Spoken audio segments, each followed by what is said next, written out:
We will keep you on the ball with our variety of guests and of course your calls, discussing the facts and the stats and sharing your opinions. Get on the ball and stay on the ball by tuning into On the Ball with Troy Bif Mills on WINN FM 98.9 every Tuesday night from 7 to 9 p.m. and also on Facebook and YouTube. Be on the ball.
Do you want to know what's happening in sport? Tune into On the Ball, a weekly talk show which is on WINN FM 98.9 every Tuesday from 7 to 9 p.m. with me, your host, Troy Bif Mills. We will keep you on the ball with our variety of guests and of course your calls, discussing the facts and the stats and sharing your opinions. Get on the ball and stay on the ball by tuning into On the Ball with Troy Bif Mills on WINN FM 98.9 every Tuesday night from 7 to 9 p.m. and also on Facebook and YouTube. Be on the ball.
Do you want to know what's happening in sport? Tune in to On the Ball, a weekly talk show which is on WINN FM 98.9 every Tuesday from 7 to 9 p.m. with me, your host, Troy Bif Mills. We will keep you on the ball with our variety of guests and, of course, your calls, discussing the facts and the stats and sharing your opinions. Get on the ball and stay on the ball by tuning into On the Ball with Troy Bif Mills on WINN FM 98.9 every Tuesday night from 7 to 9 p.m. and also on Facebook and YouTube. Be on the ball.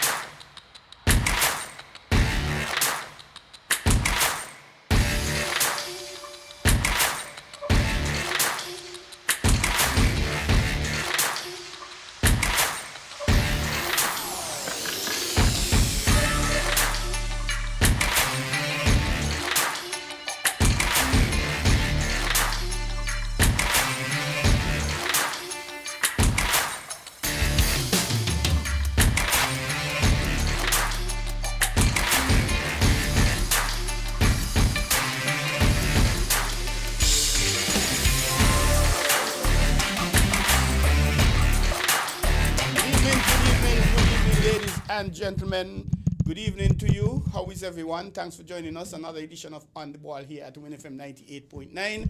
I am Troy Bif Mills, and we are hoping that we're going to have an exciting program tonight again. We're going to be having something like 7 guests. Boy, that's a lot of people. They're not in the studio one time. We're going to have 2, one in person, one online in a minute, and we're talking about the St. Kitts and Nevis Tennis Association. Not table tennis. Tennis association is completely different to table tennis. And then a little later, just about 8 o'clock, we're going to be having the St. Kitts Amateur Volleyball Association, SCAVA, and we have the 5 persons. Wow, that's a lot of people. A lot of things have been happening in volleyball. A lot of things in volleyball. A lot of things are kept really. And we might have time to squeeze in some football news, some basketball news, domino news, and maybe cricket. And talking about cricket, we must say congratulations again to Jazara Claxton, the first Kittitian and Nevisian to be selected to the West Indies female team, and also Mikhail Louis. He has been selected to the West Indies team again, and a lot of things happening. And we're going to be having tennis in a bit. Well, actually, we have one of the guests so far in studio. He has been here almost before 7 o'clock. I was wondering if he's living in WINN FM now, but we're going to be having a call-in from all the way down in El Salvador. So that call is going to be on WhatsApp. But before we go any further, anybody celebrating birthdays today, we say happy birthday to you. Hope you're enjoying it. Anybody celebrating anniversary, we say happy anniversary to you. If you've achieved something new, a new family member, baby, you got married, and I wouldn't want to say if you got divorced. To some people that might be a good thing. But if you got a new bicycle and new hairdo, you fixed your nails, whatever, congratulations on the new achievement. Those who are going through a period of bereavement, we say condolences to you. It's never an easy time. Death, it's the part of life that we have not gotten accustomed to as yet. And quite frankly, I don't really think we're going to get accustomed to death. We know it's there. There's somebody said, once you're born, you start dying. You are there, closer to death. So, and as of late, we've been having a lot of young people going. I think tomorrow, God's Spear, there's a 42-year-old going to be buried. Last week, Tuesday, a 32-year-old was buried. So we have to give thanks to them. To the families who are mourning, we say condolences to you. We hope you find the strength and the comfort in the many good times you would have shared and which you would forever cherish. Those who celebrated birthdays between last week, Wednesday, and yesterday, those who celebrated anniversaries, happy birthday, belated birthday, happy belated anniversaries. Those who are celebrating between tomorrow, God's Spear, and the next week, Monday, we say happy birthday in advance, happy anniversary in advance. And of course, Sunday gone was a big day. Some people still having Father's Day lunch. Happy belated Father's Day. And we encourage you, the corporate community, to come on board and be a part of On the Balls. Come on board and sponsor.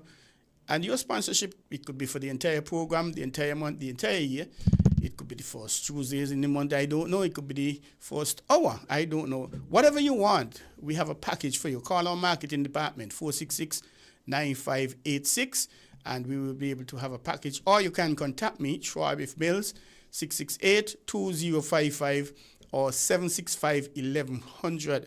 My flow number, the flow phone, and the WhatsApp, they have been giving me a little challenge these days. So I'm using my DG as backup. I've had that number for forever, 765-1100, but it's not a number I use quite often, but it's there.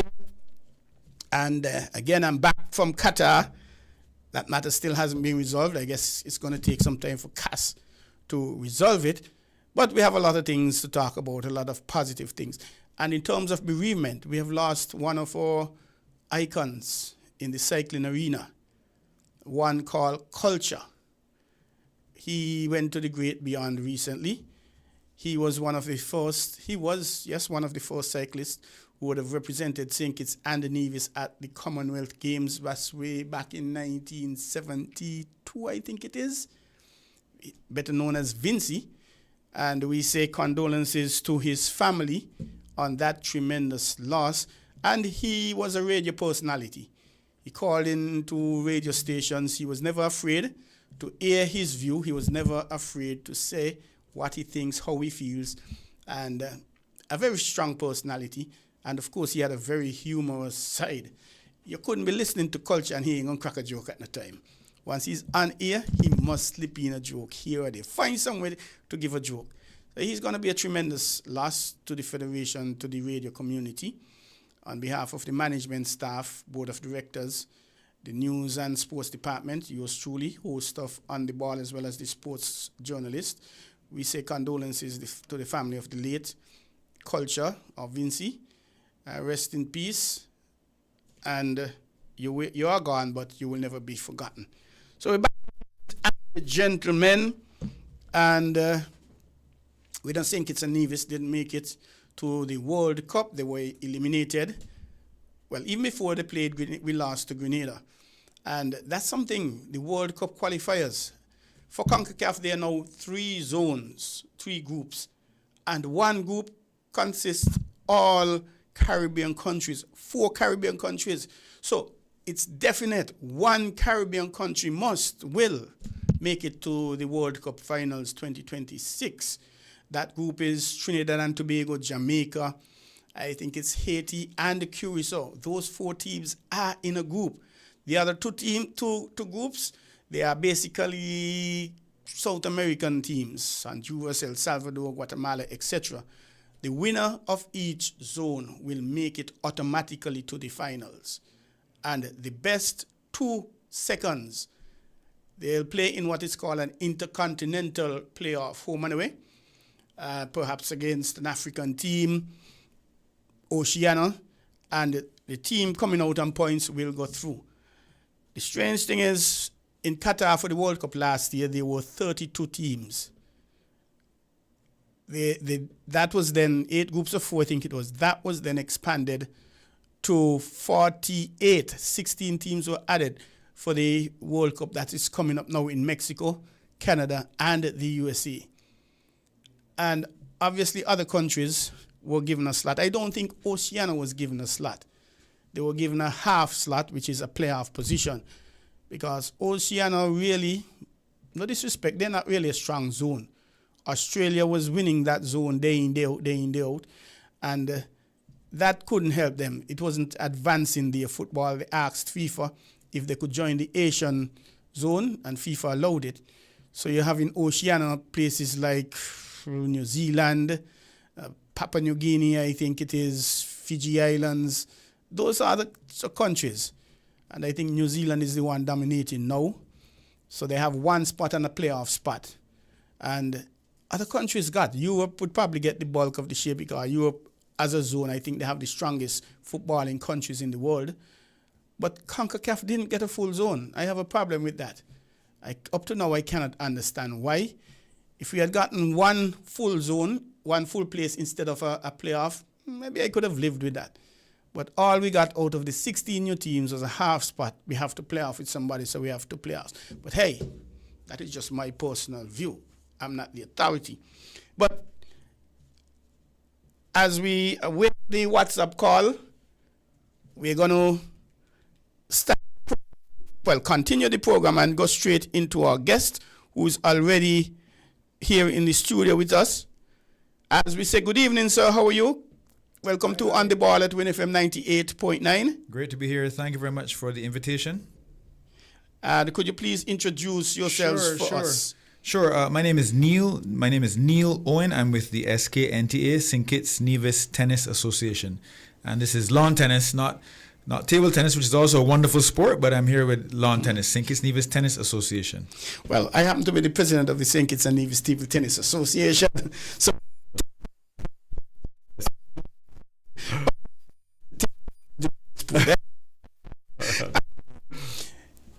it's straight persons may not know. Table tennis is the number one international sporting organization. We have the most countries affiliated with us, 227. Awesome. More than the United Nations, which have 193, I think it is. Okay. FIFA, and everybody would probably think FIFA because the love of football, but FIFA only have 211 members, and I think basketball has more, 215, I think it is. Mm-hmm. So even basketball, in terms of the number of countries, table tennis and volleyball. So forgive me, I said basketball, but it's volleyball.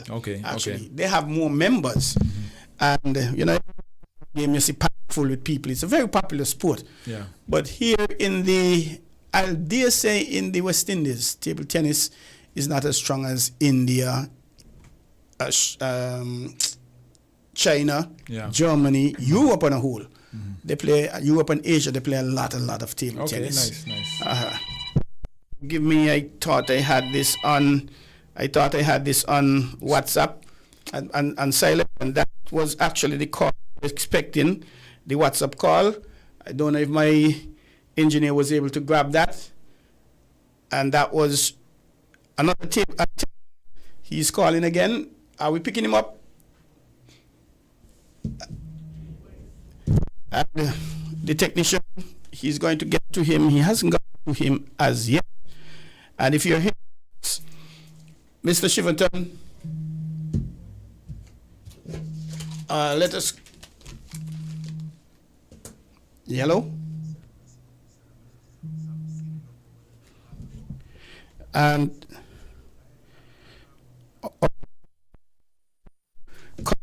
just give it. We saw this thing here. We're going. Sure. Yeah, so actually at this time, and since today is Tuesday, since last week, I think Wednesday, we had a contingent travel to El Salvador. So we have three tennis juniors, three St. Kitts Nevis tennis juniors, one coach, and three parents traveled down to El Salvador to participate in what's known as the HITIC, JITIC, Junior International Tennis Competition. It is made up of teams in our part of the world. Just like many other sports, the world is divided into zones or confederations. So our confederation is COTEC, Central American and Caribbean Confederation of Tennis Associations. American and Caribbean. Okay. So we have a big COTEC tournament, international COTEC tournament going on in El Salvador right now. We have three Kittitian players, juniors, are part. It's an under 14 tournament. So that's actually where my tennis colleague, Mr. Watkins Chiverton, who's the president of the SKNTA, is there as well in his capacity as a coach with the juniors. So that was the one we were trying to get on the call. I'm not sure if you were able to snag him. We're still working on it. Our technician he's making sure we do get through on WhatsApp. We are going to get through the Perfect. The technology exists, and once it does, we're going to get it work. And the three you said who are down there under 14. Under 14, yeah. They're actually 12, so they're quite young for under 14, but they're very good players. They were available. This is exam time for a lot of the junior athletes. So we had some other players as well who were shortlisted, but unfortunately it was clashing with exams. But the players that are there are very good players as well, but they're a little bit younger. So we are sort of using this opportunity for them to get exposed to this level of tournament play now. So they have 2 more years that they can compete in this event. So we're really expecting even bigger and better results from them the second time that they go. I'm sure you can agree, and most of our listeners in Radio Land can agree. The first on the big stage for the there's of butterflies.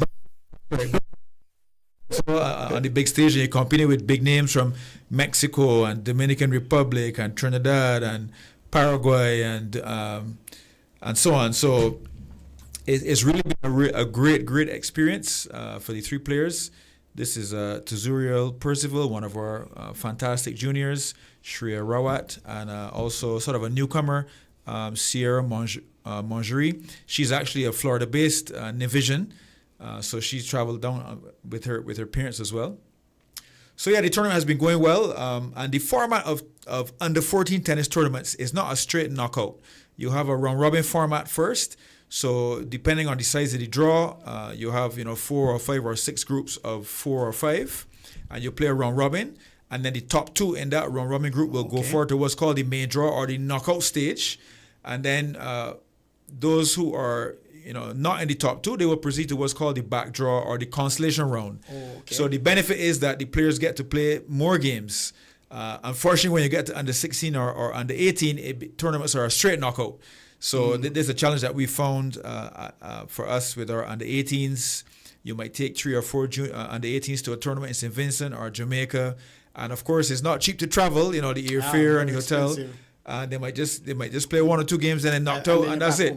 But at the under 14 level, you're guaranteed 4 or 5 or 6 games, which is that experience is really invaluable. Correct. Yeah. You listen to WINN FM 98.9. Our guest in the first instance is the St. Kitts and Nevis Tennis Association, or lawn tennis as we know it, and we have Mr. Neil Owen in studio.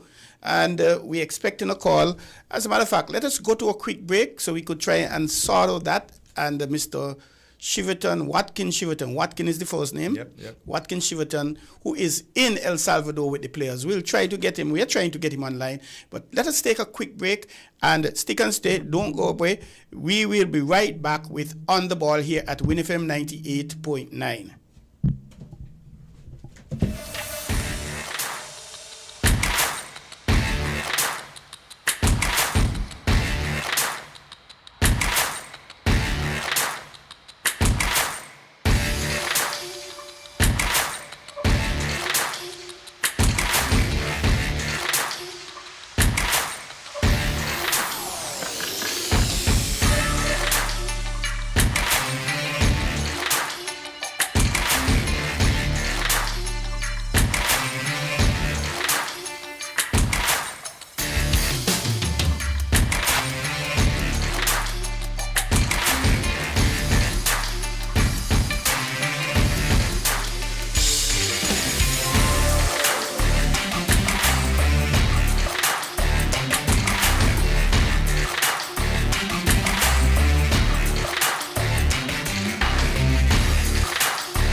Do you want to know what's happening in sport? Tune in to On the Ball, a weekly talk show which is on WINN FM 98.9 every Tuesday from 7 to 9 p.m. with me, your host, Troy Bif Mills. We will keep you on the ball with our variety of guests and, of course, your calls, discussing the facts and the stats and sharing your opinions. Get on the ball and stay on the ball by tuning into On the Ball with Troy Bif Mills on WINN FM 98.9 every Tuesday night from 7 to 9 p.m. and also on Facebook and YouTube. Be on the ball.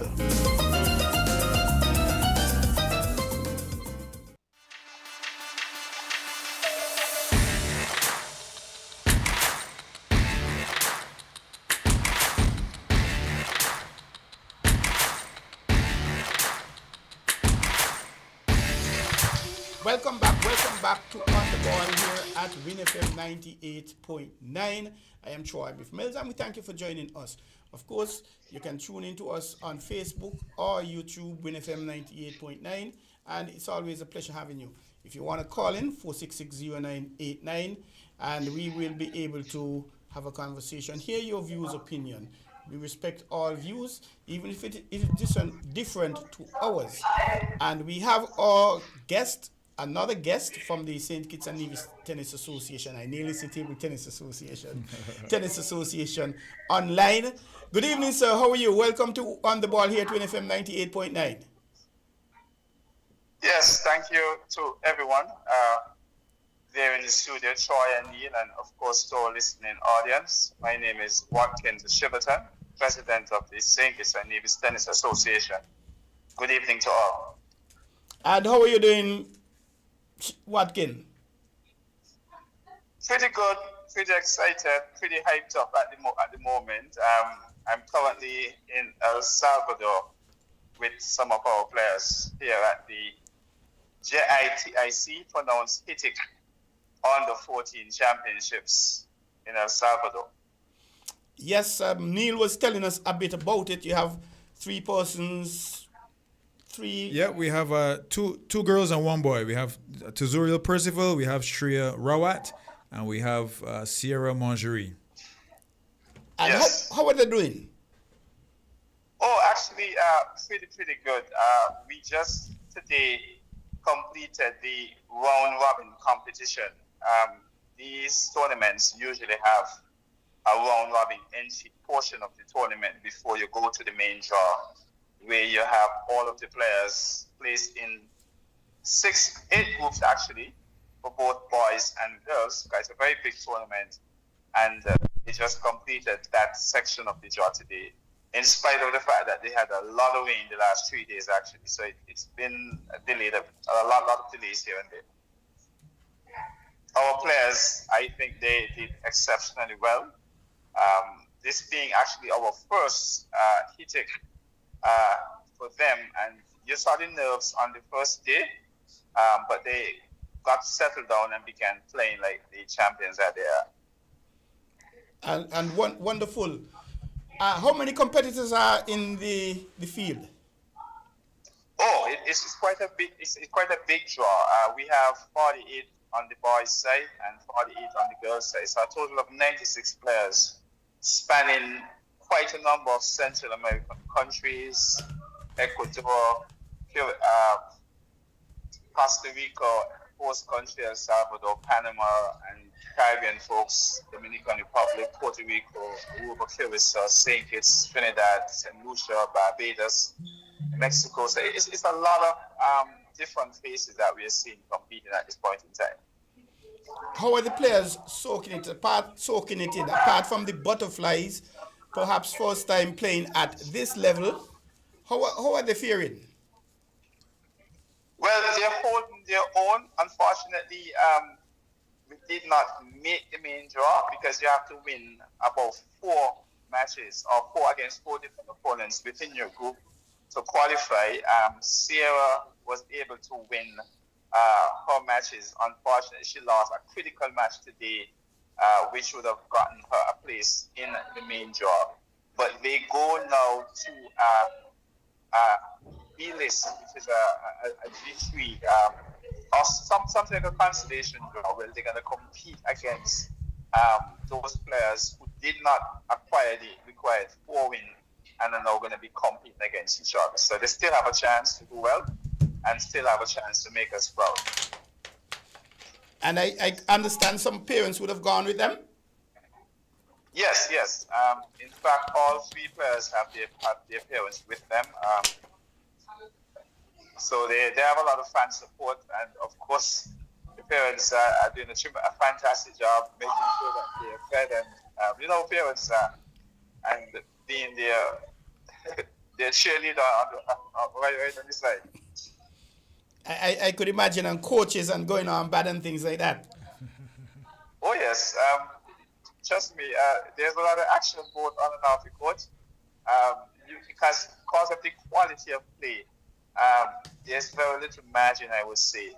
And the kids are able to not just deal with the issues that they have to face in controlling the anxiety, ensuring that their skill levels are what they should be to get that winning shot, ensuring that they maintain their poise when they're down to be able to come back. We're seeing some really great matches, and the coaches on the side just doing their little bit to also ensure that the players do well. Looking at the top players around in that age category in the COTEC, Central America, Caribbean. Yep, that's it. COTEC. Confederation, Tennis Confederation. Yeah. Tennis Confederation. Yes. Obviously, and I think this holds true for any type of sport we have, except, well, cricket. They don't really play cricket in the other parts of the Americas, Latin America Central. Mm-hmm. But football, volleyball, basketball, table tennis, field hockey. Mm-hmm. I think the Central Americans and the South Americans, they're quite a few levels above us. A lot of persons may not want to hear that, but in my view, that is the reality, that is the fact. So what is happening now, and seeing where they are and knowing where we are, what do you think it will take to get us a little closer to them? Right, and that's a very good observation, Bif, because you see, the thing is, and the reality is that being in the Caribbean, you're separated by waters, and therefore, to get to a tournament, to basically test yourself with overseas players, you have to take a 1-hop or a 2-hop flight to Barbados, to Trinidad, to Antigua, St. Lucia.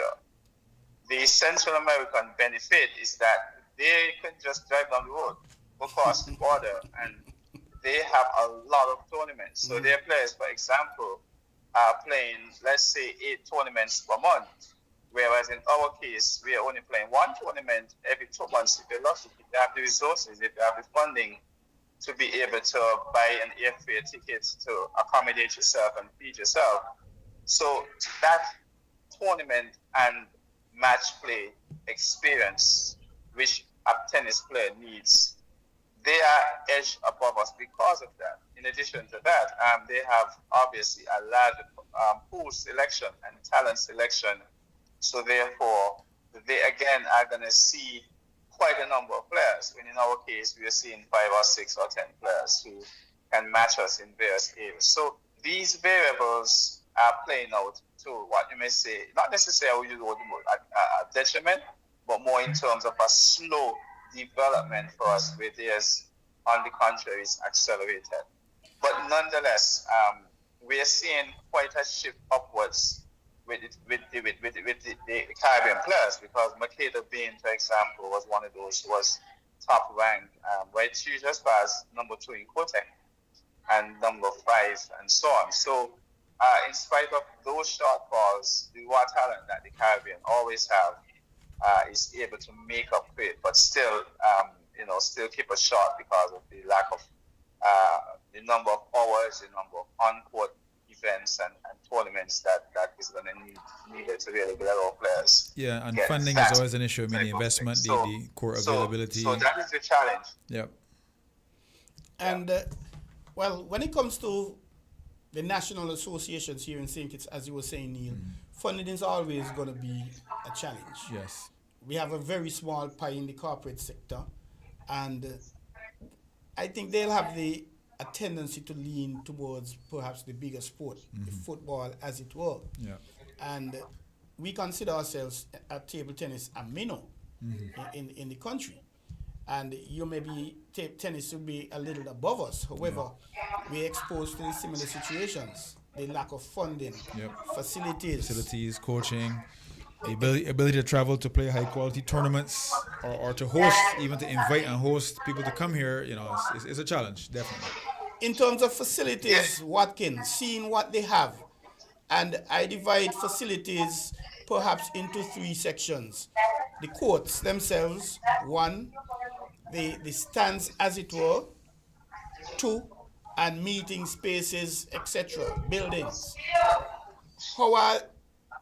How would you compare our situation here in St. Kitts and Nevis to them in El Salvador? Well, trust me, we're night and day.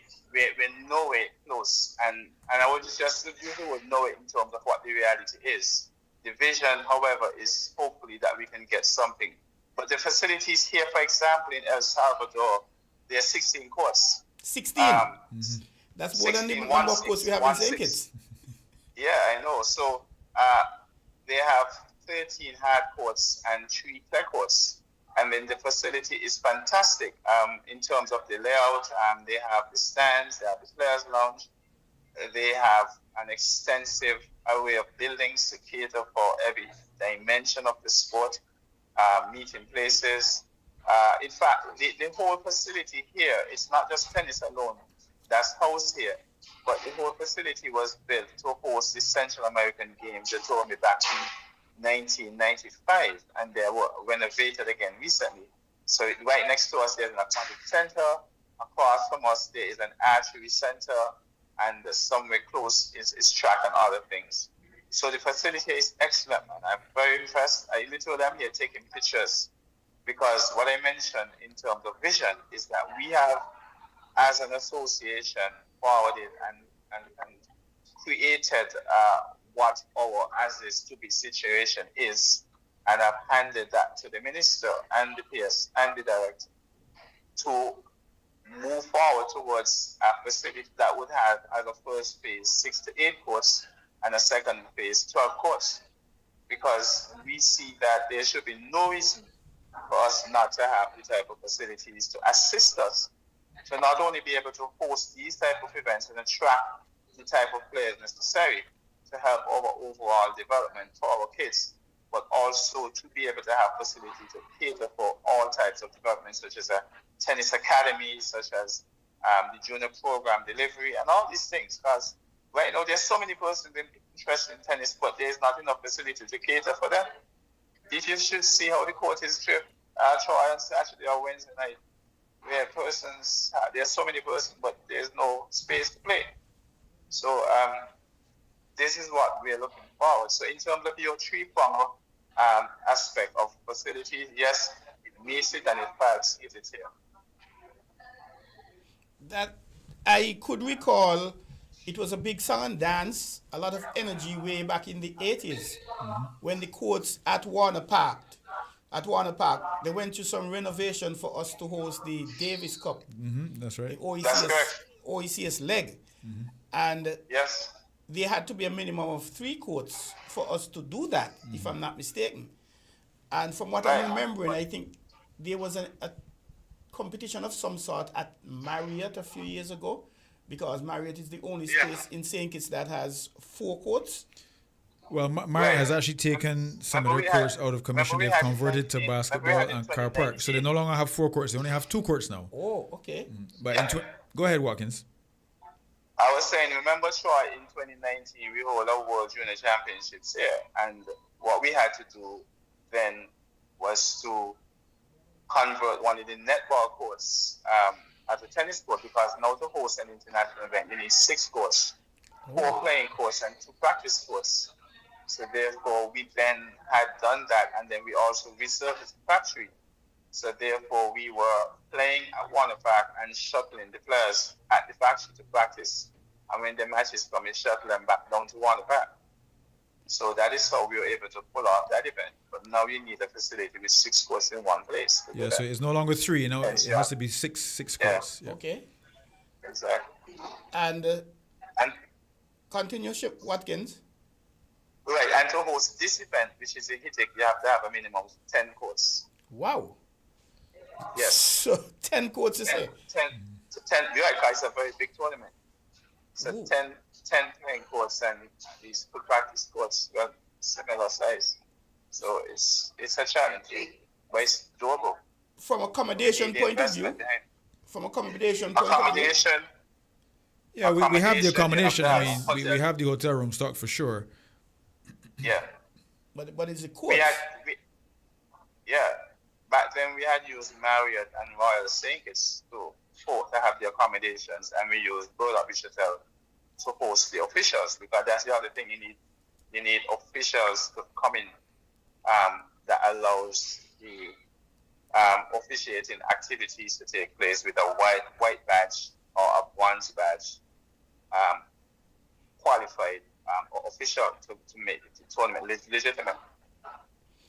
And it's, well, I'm here thinking, when the government of the day works with the tennis association and they give you your space, clearly it cannot be within the Bastia region. It will have to be in the rural districts. Well, I mean, we've started some dialogue, some positive dialogue, with the relevant authorities, and I mean, they're in the land use policy of the country. There is space allocated, in the greater Bastia area and in rural areas for sporting facilities. So I mean, no, it won't be on 4th Street, for example. But I mean, it doesn't take too long walking from 4th Street or Keon Street to get to some green space. And I mean, there are possibilities which we're actively, trying to engage and have discussions to solve this problem. We're sort of hampered, or we have a limiting factor with court availability, because Warner Park has 3 courts. And the factory has 2 courts. So if you add those together, that's 5. So we below the required amount. And then Warner Park as well, is a fantastic multi-sport venue. There's netball, volleyball, there's cricket, there's football, and there's tennis. But, certainly it was perhaps designed and built for a time when the volume of people that wanted to play tennis was a lot less. I mean, I'm sure you've seen it with other sports. I mean, I know football has expanded. They have that wonderful facility up in St. Peter's now. Cricket has, grounds all around the country. And it's just a reality, the tennis has become quite popular in the last maybe 10 or 15 years, and it's not decreasing. So in our camps, in summer camp, we might have 100 kids, 120 kids coming out to play. So obviously you want to continue the momentum. You don't want to be telling people, sorry, you can't play, because you want to continue the momentum. And we have the talent. We have the talented players here, the boys, the girls, the grown-ups. We have the talent to match any country in the world. But obviously, we got to get over these hurdles so we can have greater and greater success at regional and hemispheric and international tournament level. And speaking of that, Watkins, what is the highest level of competition with our current facilities St. Kitts and the Nevis would be able to hold? Regionally, internationally, sub-regionally? Right, so once the courts are fixed, because again they're in a terrible state, we can host a Jet 30, which is an ITF event,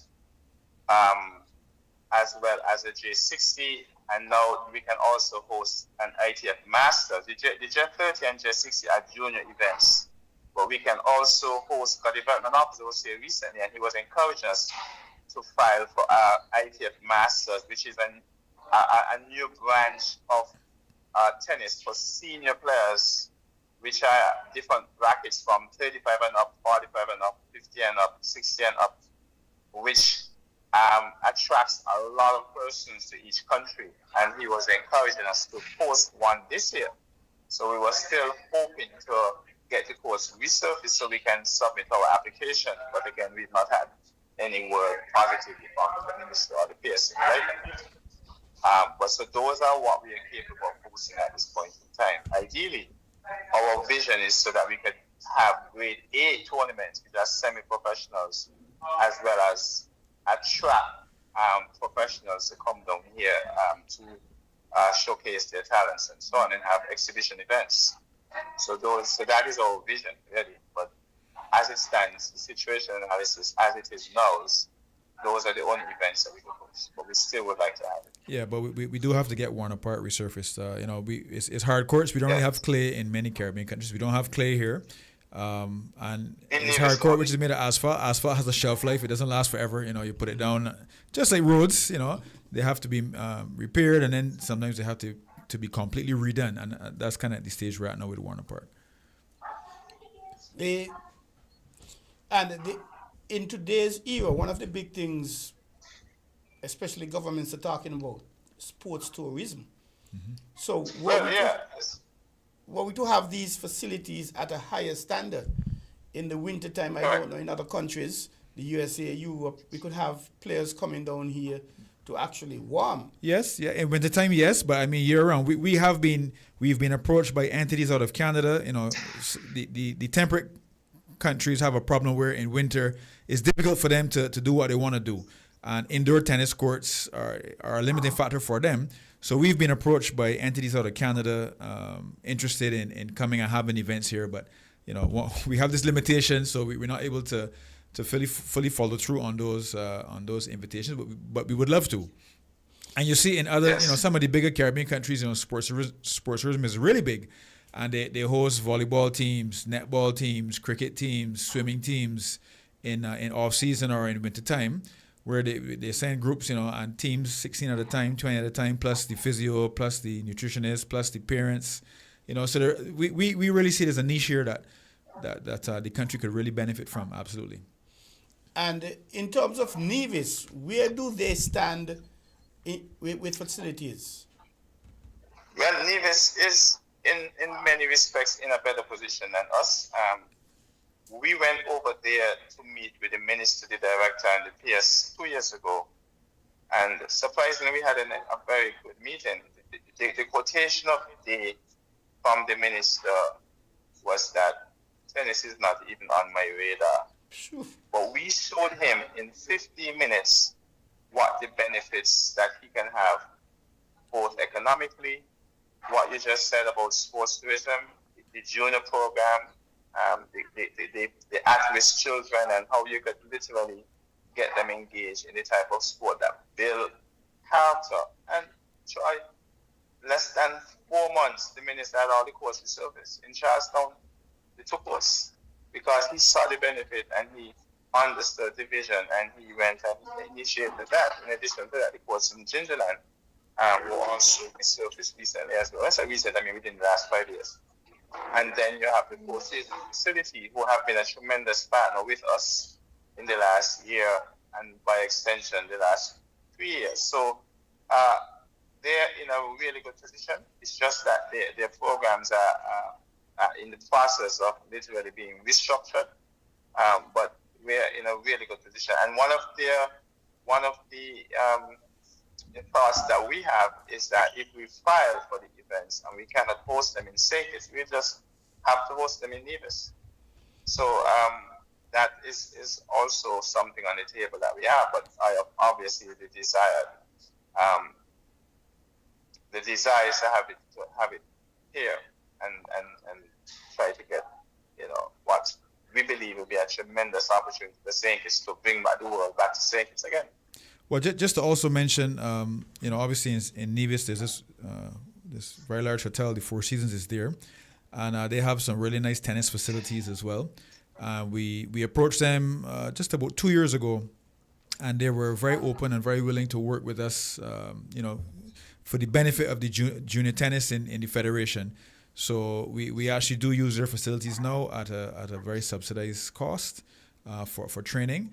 And one thing that we learned, going over to Nevis to train, is that they actually host a lot of tennis families. So families that want a vacation and they are tennis playing families. The kids are playing university tennis or high school tennis, or the parents play tennis. So we've actually met quite a few very interesting people in the tennis circuit. And I don't know if you know this name, if you know John McEnroe, of course, and his brother Patrick McEnroe. Mm-hmm. So Patrick McEnroe actually joined one of the training sessions about 2 months ago in Nevis. Yes. So the kids were so excited to meet this guy that they see on TV all the time, commentating with his brother and so on. So that was a fantastic experience. We've met quite a few Division I university or college tennis level players as well, who have been so keen to know what's happening with junior tennis in the federation. So it's really been a great experience, and I mean, obviously Four Seasons is a commercial exercise for them, and they maintain the course to a certain standard. They also have very high level coaches there available for the clientele, but we've been able to sort of tap into and partner with them, and you know, certainly a shout out to them for seeing the vision of what we wanted to do, and it's been really a great experience. Yes. After all, and Patrick loves St. Kitts and Nevis. He loved it. He loved the kids. He loved what he saw. He was able to come and hit with them, give them advice, just give them some one-on-one tips, share his life experiences with them. And it was a tremendous morning. He spent about 2 hours with us, and it was tremendous. He was really impressed. That is wonderful. So, gentlemen, what is next for St. Kitts and Nevis Tennis Association? Sorry, Troy, just one quick mention. I'm getting some messages from some of the tennis juniors, and I was asked to mention that there were 2 wonderful courts at Sandy Point as well, which unfortunately they're out of commission now, and we would really love them to be back in commission if possible. And the 2 courts at Newtown, which is right here in Bastyr, you know, there were 2 courts that were in commission, but they're no longer in commission, and we would love if, you know, and the gardens as well. And the gardens, yes, we would love it if those courts could come back online. I mean, that might be a separate topic and a separate conversation for discussion, but you know, they're courts that were in use. They were very active, you know, some years ago, and the tennis playing fraternity, especially juniors, would love to have more courts available so they could train more to better represent the federation. Well, before I go to the question that I asked, based on what you've just said, yes, Owen, it touched me off because my son, he's like 23 or thereabout. One of your coaches, I forgot his name, he has been encouraging, and he's a lefty. So he's been encouraging him to play, and he's been on and off, and he's been gathering some equipment. Okay. Because I just returned from New York, and he asked me to pick up something for him. Very good. The court is literally a 1.5-minute walk from us. Okay. And he was part of a group, Top Spinners, I think, the Top Spinners Club out of Sandy. Oh yeah. They were. I would say we're probably still are a very active club, a fantastic club. They would do community work as well. They would go and do community cleanup. They would donate books to the schools in the area. So it was really an active club. So it's really been a real heartbreaking shame for the court to, you know, it had some civil works issues. And it needs work. I mean, we did a budget for the repair of the court as well. Unfortunately, the association doesn't own the court. The courts and the land obviously are owned by the government. So the responsibility, unfortunately, is not ours. But yeah, I mean, I understand exactly what you're saying. And many juniors have asked, you know, how can they help? What can they do? How can they get that court back online? And it was a really incredible focal point for the community. I mean, we got invited as Bastyr players. We got invited to go up there and participate in their tournaments, you know, and they would have those social events after. And they had incredible turnouts up there, you know, all kind of young people and everything. It was really good. And the parents and grandparents were coming to watch them play as well. So it was very heartwarming activity. And I'm sure as athletes or people in sports administration, this is another large part of what sport is all about, bringing people together, camaraderie, fellowship, you know. So. And the thing about it, I've dabbled with a few sports, tennis, table tennis, football, cricket, volleyball, track and field. But somehow, I've never really migrated, per se, towards tennis. When I was doing some training in the Cable and Wireless College in England back in 1990, I played a little bit of it. Okay. And my son has been encouraging me. I went and I got a racket, so I would like to beat him up. Well, hey, let's get those sports back online. Let's get those handy back. But I know they've had some challenges, and they've gotten quite discouraged. I'm not certain where they are now, and I'll have to ask him again, because every time I ask him about tennis, he starts to gets excited. Yeah. And it's a really fun sport. I mean, all sports are great. I play many sports as well. I play field hockey, squash, basketball, table tennis.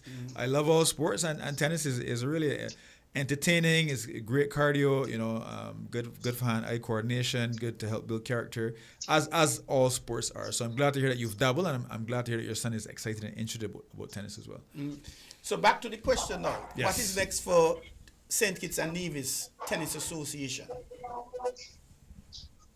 Quite a lot of stuff that we have sat down strategically carefully and have mapped out for our players and for the sport. Again, in spite of the lack of resources, but we want to have our camps this year for summer.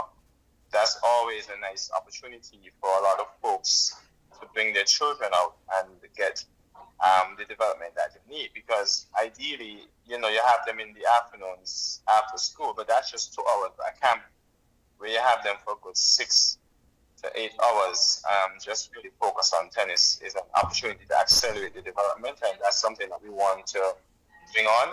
The Department of Sports have reached out to us and said again that they want to partner with us to deliver a summer camp, so we're looking towards that. And then what we call the summer circuit, where quite a number of our players are on the 18s, 16s, 14s, 12s, and 10s. That's the time when they would normally venture out. Most of the time down the Caribbean, but we want to stretch it even further so that they can get more play and more exposure with their overseas split. So that's something that's just practically just around the corner. In fact, the under 12 teams event in Trinidad commences around the first week in July to the second week. And that last year was our first time, and we went down there, the girls placed third out of 9. So yep. That was Wow. tremendous That's experience. good. First time we participated in that event in many years, and we placed 3rd out of 9. I think a lot of the countries were wondering, who's this dark horse? Who's this country that we never seen them on the circuit for so long? We can bang them off. But they were quite shocked. I think the level of play our girls were able to put down. Try the first day, everybody was like, saying, is that the tennis? After the second and third day, everybody was like, wow, why are you not teaching these people up there? They're so good. What is the secret? You see, so we really want to have a repeat performance in the top 3. In fact, we want to win this thing. So we're looking forward to that. And then we have some of our players who is going to be going off to participate in some Jet30 events in some of the other areas. And then also we want to focus on the education aspect, which is coaching and officiating. So it's one of the things that we have mapped out is to get our players who just recently completed a level 0 coaching course to be able to participate in a level 1, so that we can get their capacity strengthened, built up, so that they could deliver even more quality coaching to our players. So it's a lot of stuff that we have on tap, and we're just looking for the support of all our partners and stakeholders, so that we could really take our game higher and take it further and take it to the next level, so that these players can achieve the potential that they're capable of. We haven't had many players who have gone off to university in the past, and that's another avenue that we're looking at, to get them out there, get them in the top schools and these areas, so that they can really reach their pinnacle, looking beyond the horizon of last year and need this, and getting themselves out there, because they're quite capable to it. And you mentioned, Neil, that in the past you've had summer camps and have had as many as 100 plus, 120. Yep. What are your plans for this year? Yeah, well, as Watkins was just saying, we always have summer camp and Christmas camps. I think last year we had so many juniors that were traveling to compete that we actually had to have a truncated summer camp. Normally we would have, I think, 2 weeks, but last year we had to truncate it because a lot of the juniors and their parents and the coaches were traveling to compete. But certainly this year, we plan to have our summer camp again, definitely. And how many persons are you willing to facilitate on this occasion, having had 120 last year? Are you going to looking at 130, 150? What are you going to look at?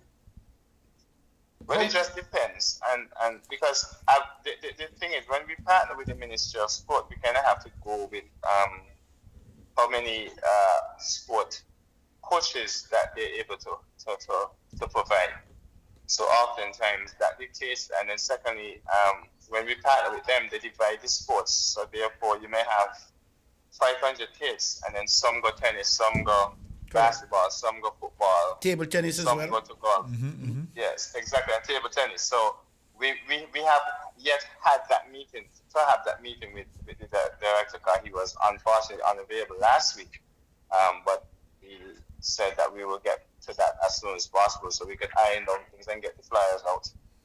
Yeah, so, but obviously, yes, we would like to have similar numbers this time around.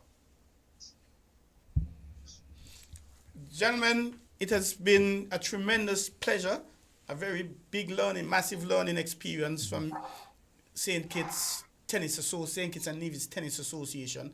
I'm extremely elated that you have the youngsters there down in El Salvador. Yep. And I like the fact that you have nationals living abroad, because that is something that we have started venturing into, especially football. Mm-hmm. But there's still some persons here who believe that we should not be using nationals living abroad, or as many of them. Mm-hmm. My view is, if the best 11 come from overseas, we use all of them for football. Mm-hmm. It doesn't matter. It's unfortunate, but that's the reality. Yeah. And they are exposed to higher levels of training, higher levels of competition than we are here. Mm-hmm. And I suspect it's the same thing with you in tennis. Yeah.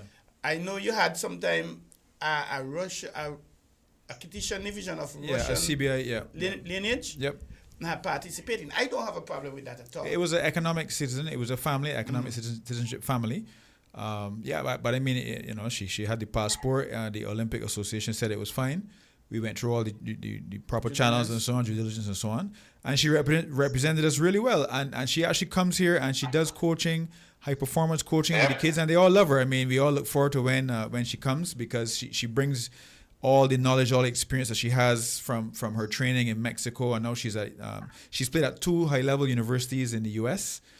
She's studying medicine as well. Wow. So she's been a very positive role model for our juniors. And when she comes, she brings kit as well, equipment. Sometimes she brings some of her teammates as well to come and help her coach. So it's really been it's really been a fantastic experience, working with her and having her as part of our program. Gentlemen, it has been a tremendous... Troy, yes, sir. Just one last thing is that, you see, sports 2.0, I would call it, doesn't have boundaries, and your national athletes don't have boundaries. They are your national athletes, and you just have to keep working with them. They add tremendous value, as Lee just indicated with the arena case and others, and even being here, trust me, with Lenin and his family and Sierra and his son Omar, and his wife. They're a blessing. The kids love them. I spend all the time with them and teaching with them, and it's tremendous. We're learning and teaching each other so many new things. So it's a plus. It's sports 2.0 now. Yep. Well, gentlemen, it has been a pleasure indeed, a tremendous pleasure. Yep. I congratulate you for your achievements so far, and extend best wishes to you on my personal behalf as the host of On the Ball, as well as the president of the St. Kitts and Nevis Table Tennis Association. Mm-hmm. I feel really great when I see other national associations moving ahead, especially with you. So we look forward to having you back on the program again. Definitely, we'd love to come back. In short time, of course. Of course. And the best wishes to both of you, especially the athletes down in El Salvador, Watkins, and particularly you taking your time out to be with us here on the program. Thank you so much for having us. Thank you. Appreciate it. Sorry, go ahead, Chivitan. You said something? I was saying I appreciate it. Okay. Thank you very much for having me. I appreciate it. You're listening to On the Ball here at WINN FM 98.9. We've just had the St. Kitts and the Nevis Tennis Association. Those of you lawn tennis, as it is called. And we thank you very much for being with us. Stick and stay. Don't go away. We'll be right back with our next guest, who are the St. Kitts Amateur Volleyball Association. We're supposed to be having 5 persons here. So stick and stay as we take a very, very, very short break. We're different. 98.9. 98.9. WINN FM. Let's get real on WINN FM. Hi, this is Lavi. Let's get real Wednesday nights at 8 on WINN FM. Get ready for an hour of real talk that will keep you engaged and informed, bringing you insights, the hottest topics of the moment, and perspectives that matter from the runway to the political arena. Real talk with Lavi covers all. Let's get real Wednesday nights at 8 on WINN FM.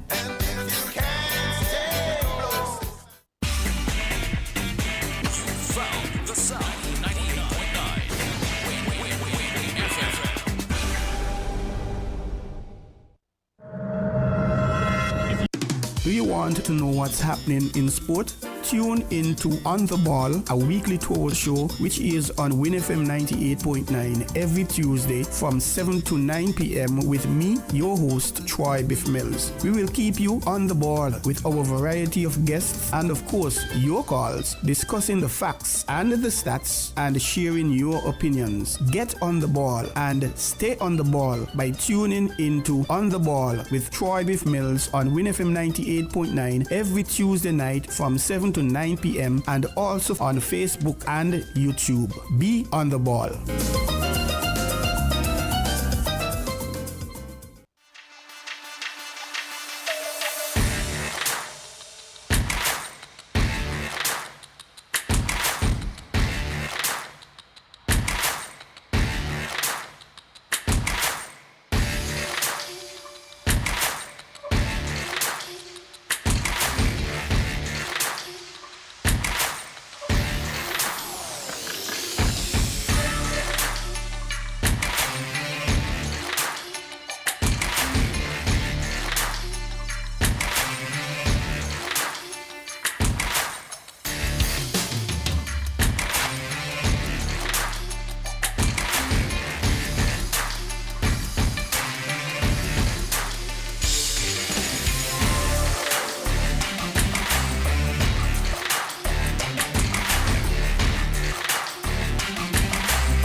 Do you want to know what's happening in sport? Tune in to On the Ball, a weekly tour show which is on WINN FM 98.9 every Tuesday from 7 to 9 p.m. with me, your host, Troy Bif Mills. We will keep you on the ball with our variety of guests and, of course, your calls, discussing the facts and the stats and sharing your opinions. Get on the ball and stay on the ball by tuning into On the Ball with Troy Bif Mills on WINN FM 98.9 every Tuesday night from 7 to 9 p.m. and also on Facebook and YouTube. Be on the ball.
hits and news listens to WINN FM 98.9. WINN FM 98.9.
Welcome back to On the Ball here at WINN FM 98.9. I am Troy Bif Mills, and it's indeed a pleasure. 466-0989 the number to call, or you can give me a call, 668-2055. I'm flanked, so to speak. I'm in the midst, so to speak, of some very esteemed persons. They're from the St. Kitts Amateur Volleyball Association, SCAVA. And you may not know, but I was once the vice president of SCAVA back in 1993 or thereabout, 1994. And it was indeed a pleasure. Glenn was the president, of course. I can't remember the other executive members. I think I was just a 2 year, 1 term, 2 years or thereabout. Way back in 1994. I don't believe maybe your mothers had met your fathers as yet. But it was some fun. I've played a lot of sports. I played volleyball for Sandy Point for quite a few years, never mind the girth. And I wasn't really a big player, so to speak. I just dabbled with. But it's not about me, it's about you. Let us start with the ladies first. Tell us a little about yourself, who you are. Hi, good evening. I'm Selena Alwani. I'm 14, and I've been playing volleyball for about a year and a half on the beach. A year and a half on the beach. Were you playing before? Not really. So you started playing ball on the essence, beach. On the beach. Yes. So you started playing volleyball a year and a half ago. Yes. Which school do you go to? I go to Sky Academy, and I'm in 3rd form. Okay. What about you? I'm Jontel Hensley. I'm 20 years old, and me and Selena started playing around the same time, so I've been playing a year and a half too. Hensley from Halfway Tree? Yeah. Okay. I somehow remember this conversation last year as well, now that you mentioned that. Yes, sir. I'm Julian Bristol. I'm 18 years old, and I've been playing for 2 years now. Mm. And what about yourself? Yes, and I'm Clary Guad. I'm 22 years old. I've been playing for about 4 years on the beach. Okay. Yes, and I'm a student at Western Illinois University. Yes. You didn't tell us what school you go to. I finished with school. I'm working now. You're working? Mm-hmm. And where are you working? NCI. NTI? NCI. So NCI will be proud of you. So we might try to encourage you to encourage NCI to give us a sponsor then for the program. And what about you, sir? You didn't tell us which school you're at. Currently I'm not attending school, but I was attending the CFBC. CFBC. Yeah. Okay.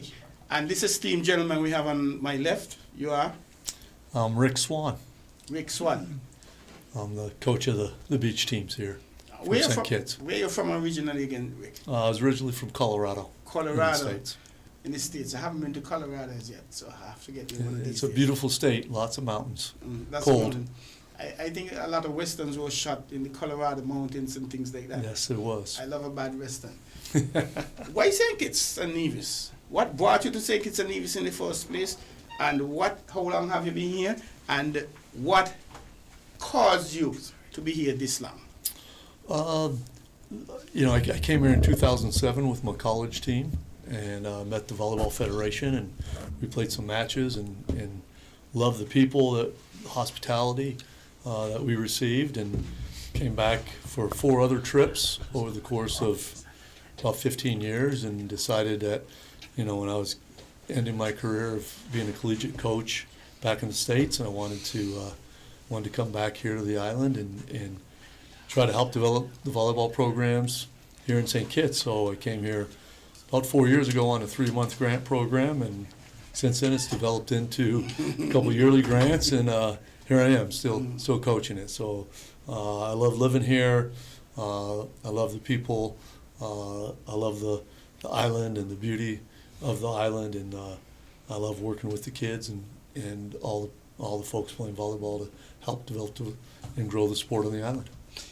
I know you're not living in the best part of St. Kitts, which is SP where the best be, Sandy Point. But where you living? I live in Frigate Bay, Okay. in Horizons. Okay.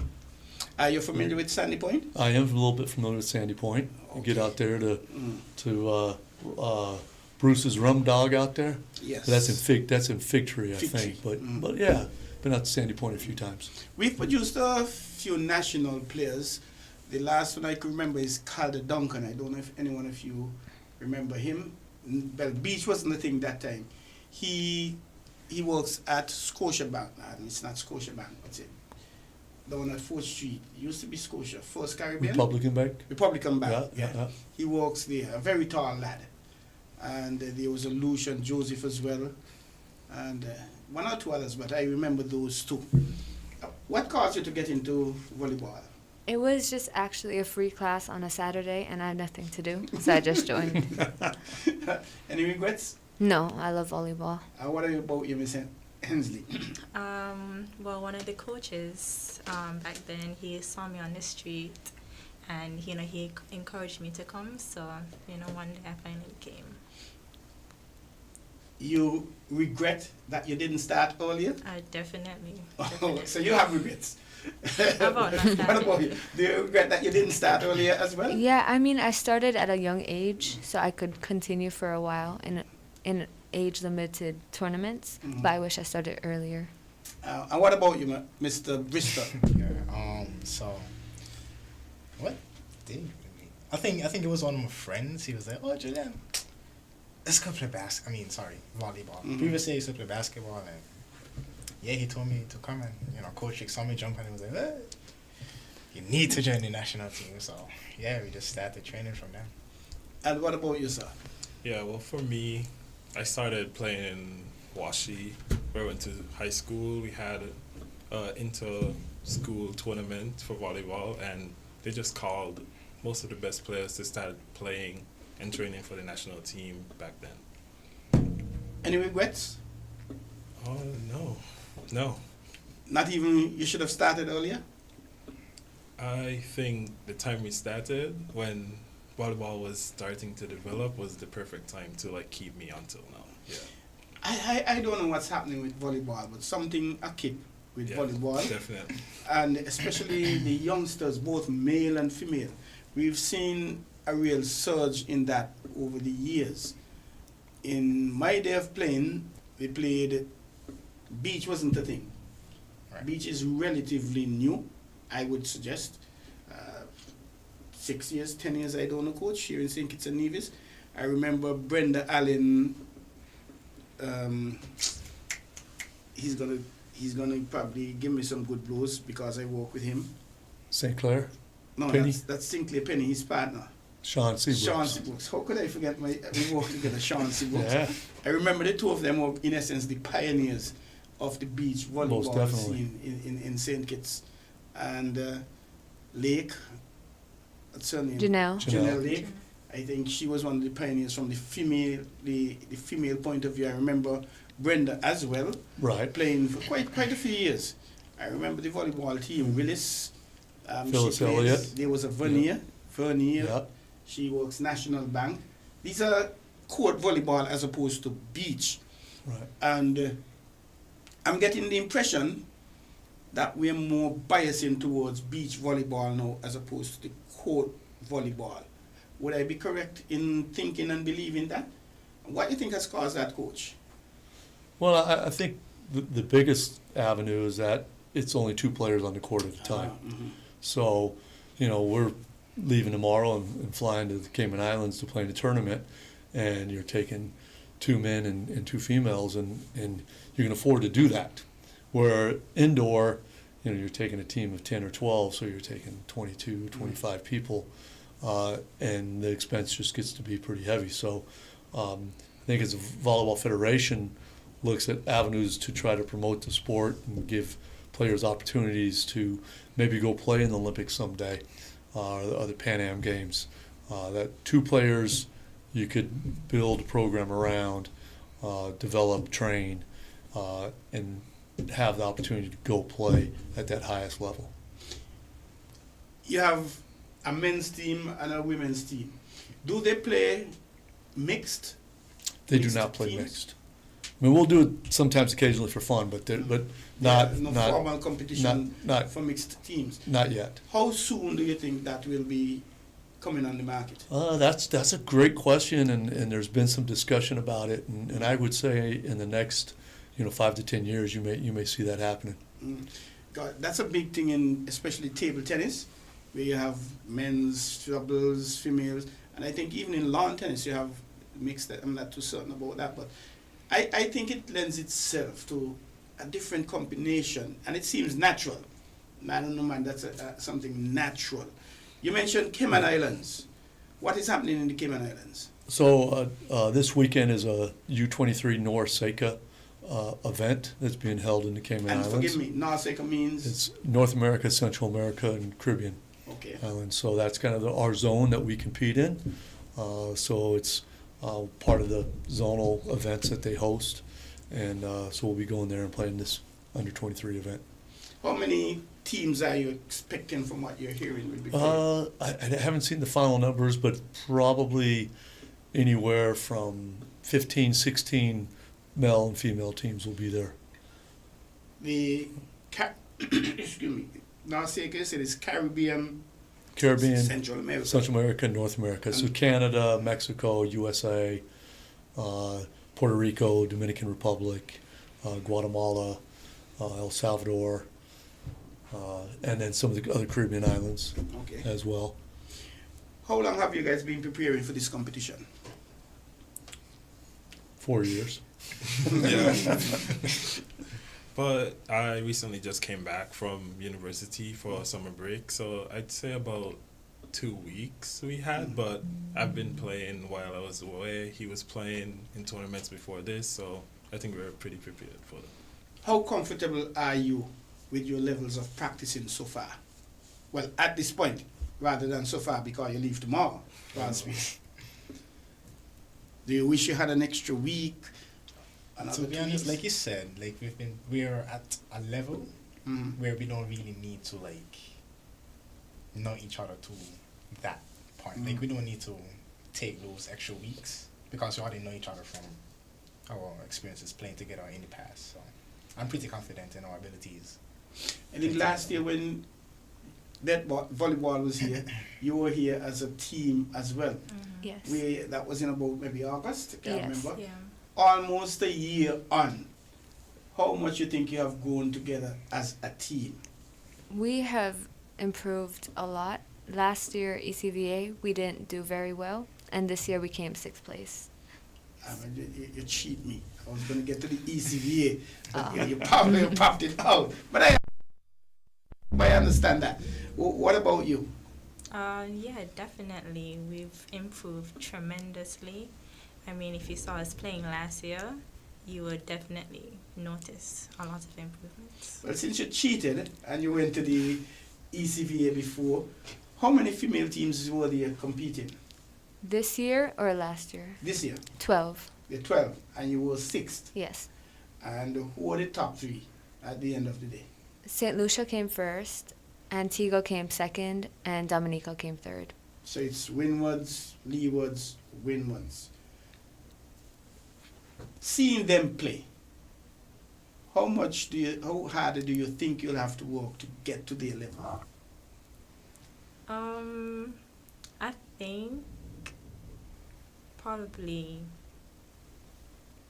they're not that much on a different level than us. Continue? they're not that much on a And different in load as well. And yes. different level than us, but I think if we had maybe an extra 6 months, then we definitely could have. Extra 6 months. That's interesting because really, coach, seldom in St. Kitts a national team trains for 6 months.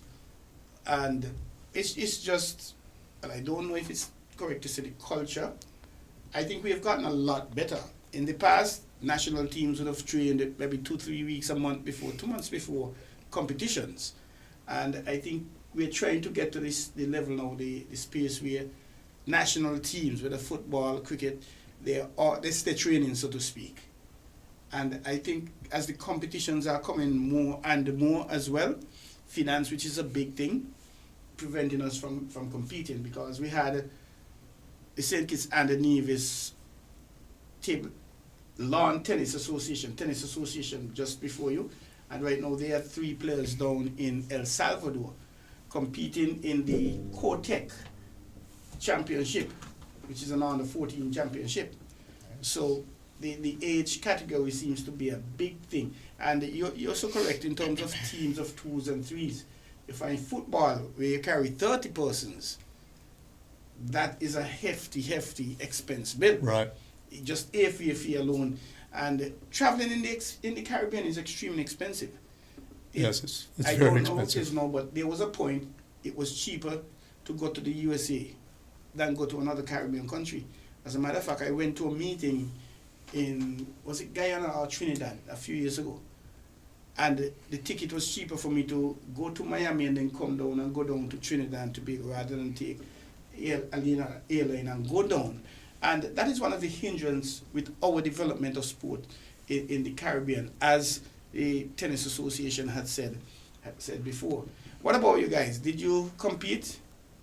You were probably you were back here when the competition ECVA was? Yes, I was just watching and helping as a volunteer, but yeah. He was too old. Oh yes, I forgot you mentioned that, under 21. What about you? You competed? Yes, I did compete. How did it go? Oh man, yeah. To be honest, we definitely could have won the entire competition had we been training more, because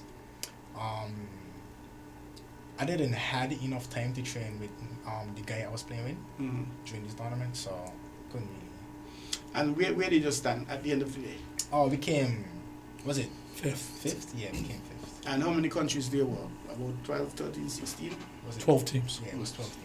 We actually had 3 teams, and our teams finished in the men's division 4th, 5th, and 6th. Wow, that's wonderful. So very, very consistent. We lost against a couple of good teams in the quarterfinals and the semifinals that knocked us out.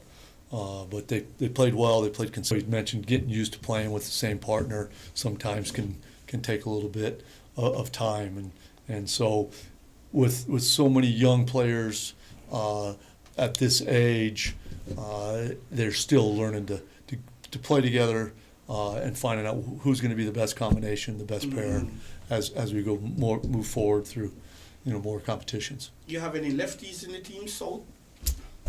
Julian's a lefty. Which is the more or most advantageous team? 2 right-handers, 2 left-handers, a left and a right? Or it doesn't matter? It doesn't matter. There's definitely, if you play on the left side, you tend to be a right-handed attacker. The ball's in front of you. It's a little bit easier to attack. As a right side player, you're going to attack on the left hand, which is considered your strong attack. But if you play enough, there's a lot of great players that are right-handed that play the right side, or left-handed play the left side. How do you balance school and practice? Well, school gets over for me at 3:30 every day, and then practice starts at 5:30. So I have an hour before to change and then go straight to practice. What about you, Miss? No, you're working. I'm working. So how does that work with you and work? It's kind of a tight schedule, but I manage.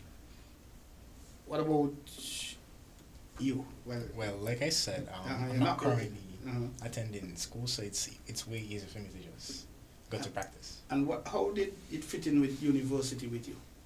Well, I was playing on the club team back in university, so actually it was pretty good to have something to do other than school while I was there. So it's actually more advantages for me to be playing. Now I'm back. I'm on summer break. I don't have anything to do really, so practice is the top priority right now. In school, would you have competed in the NCAA? No,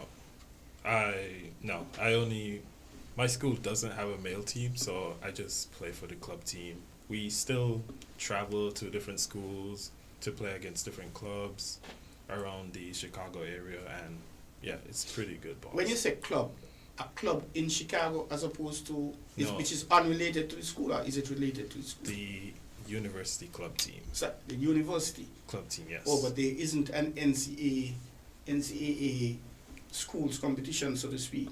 Not for my school. Or is there? Your school is not competing? Yeah, my school in it? doesn't have a male volleyball team for NCAA. So it gives you the opportunity to work on that and drive them towards that end. Be the pioneer for that. Maybe. That's something you probably need to think about. But Especially on the beach side. and where you guys? Sorry. There's not a lot of opportunities for beach volleyball players on the male side yet. The female side, there's a lot of opportunities for females to get scholarships playing beach volleyball. But I think that's generally in sports as well. There's a bias to get more female players, more female officials, more administrators, more coaches, and they seem not as many as the men. Well, volleyball has always predominantly in the U.S. been a female sport. Okay. The men's game is growing tremendously, especially at the high school levels, and now we're seeing a lot more growth in the beach area, especially on the men's side. They've always had it, and it's funny, once you get out of college, there tends to be more guys playing beach volleyball than there are females, but it's definitely growing leaps and bounds throughout the United States and throughout other countries in the world. What would you say, Coach, is a reasonable height for somebody to get into volleyball? I know sometimes short people could jump much higher than taller persons. I don't know. But if you see a group of 30 persons coming and you have short and tall in your mix. Sure. In the beach game, you usually have a taller person paired with a smaller with a player, but the heights can be 6'9", 6'8", and the smaller player could be 6'3", 6'4". Smaller player, So, sorry. yeah. Smaller player, 6'3".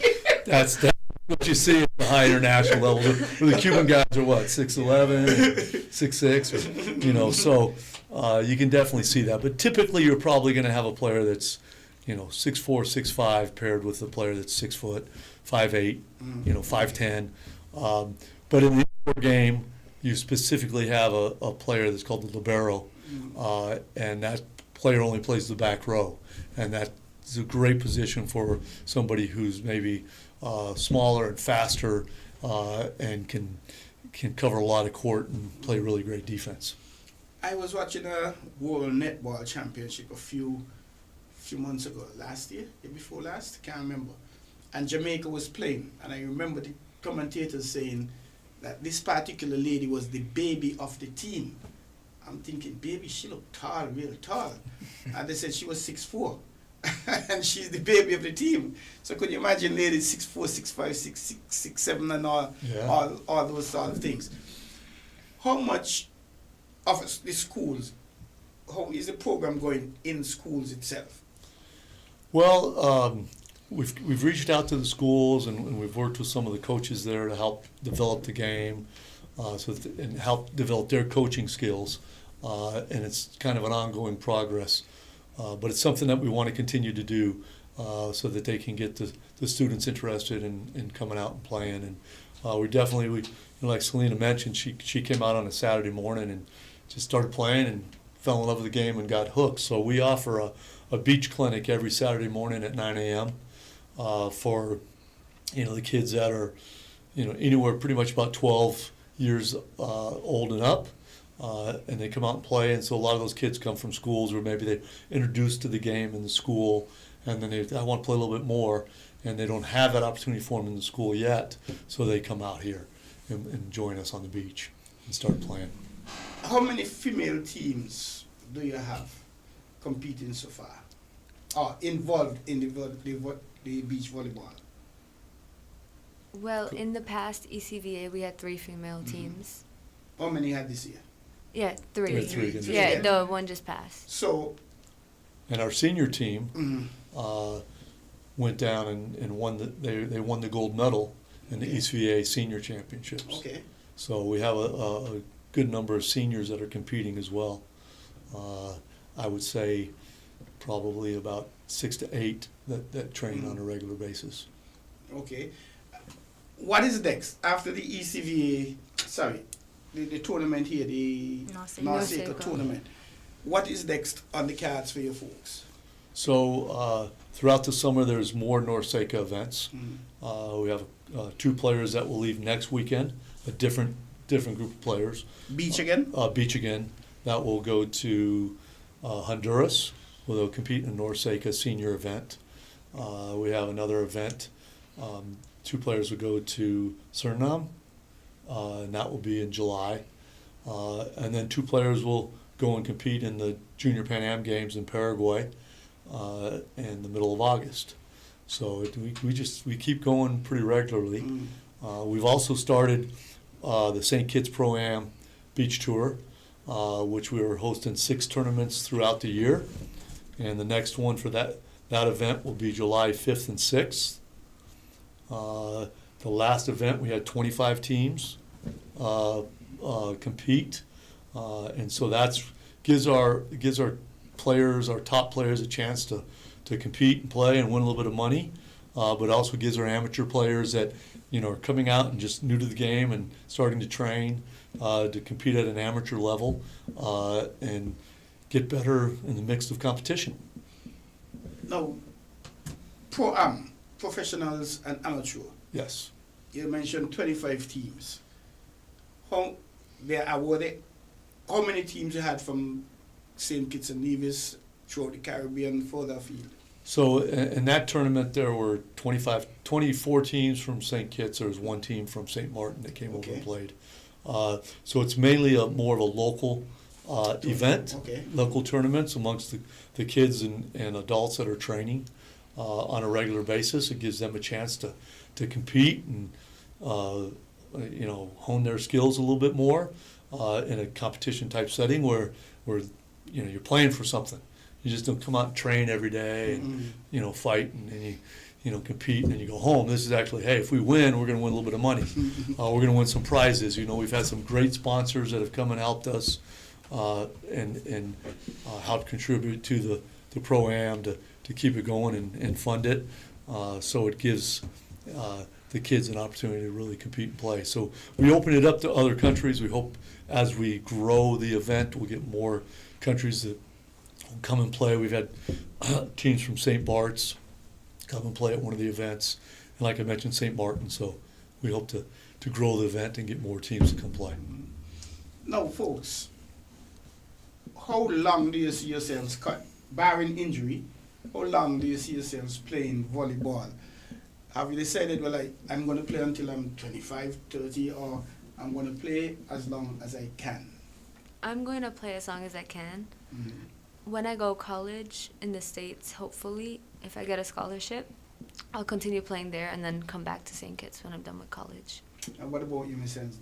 I don't think volleyball is a cut-off sport. I think I'll keep playing, in the future I'll maybe coach, because we have some coaches who started off playing and now they're coaching us. So would you entertain the thought going into coaching? Give me where they get the name. Eventually, I might go into coaching. I'll be playing till as long as I can, and if I have to, I'll go into coaching. Okay, that's Selena. Yeah.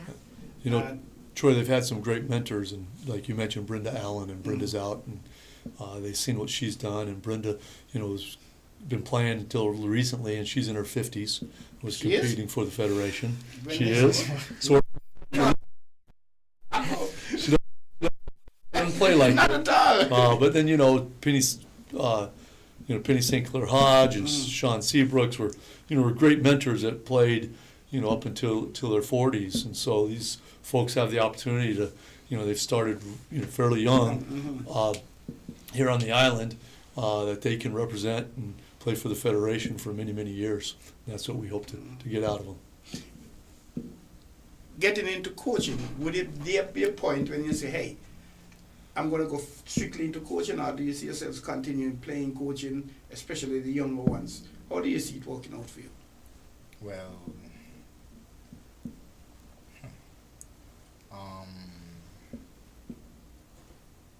I see myself coaching in the future, yes.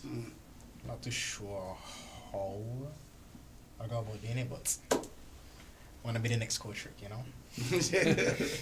And what about you, Clevy? Yes. I mean, I hope to be playing as long as I can. Maybe I'll be 50. I don't know. Like Brenda, but I think I like to coach even now. Maybe we have some younger players that are coming up. We could still step in and help. Maybe coach, give some tips. So playing and coaching at the same time seems like something I would do.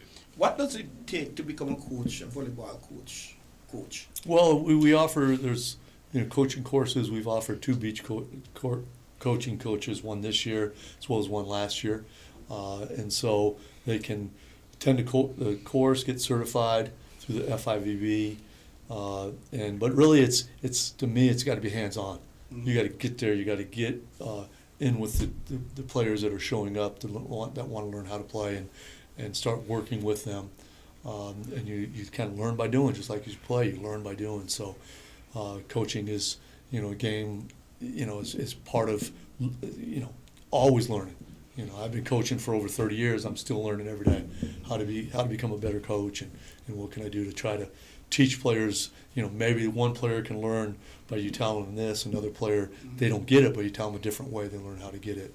So and what's great about the Saturday morning clinics is these guys, they're out there quite often, quite a bit, helping coach the young kids that are coming to these clinics and providing them a lot of feedback and it's great to see that what they've learned now they're starting to come back and get back to the young kids. Any prerequisites per se to become a coach? I think you have to the desire more than anything. You have to want to do it. You want to help others and teach them the game that you love to play. I think that's probably the biggest thing that you have to have. Ladies and gents, we're just about winding up. How excited are you about the competition? Earlier I asked about the butterflies, but how much are you looking forward to it? I'm very excited for this experience, to learn and to play well. And what about you, Jantel? Same. I'm excited. It will be our first time traveling away for a tournament, so I'm excited. And Julian, have you been going through the tournament in your mind? This is what you're going to do, this is how you're going to play? Kinda, yeah. I've just been trying to prep myself for the and the ball coming in the sweet spot and you're going on. Of course. What about you, Clary? I mean, yeah, it'll be a fun tournament. I've never been to the Cayman Islands, so to be there, play there at our best ability, it'll be pretty fun experience. That's wonderful. Ladies and gentlemen, I congratulate you on being selected to represent the Federation of St. Kitts and Nevis. It's not a lot of people in St. Kitts and Nevis get that up level at anything, really, especially at such young levels. And I believe it's a tremendous honor, tremendous pleasure. And a lot of us may not know it, but when we go away in sports or anything, we are being ambassadors. And I know if it's one thing you folks would be ideal ambassadors.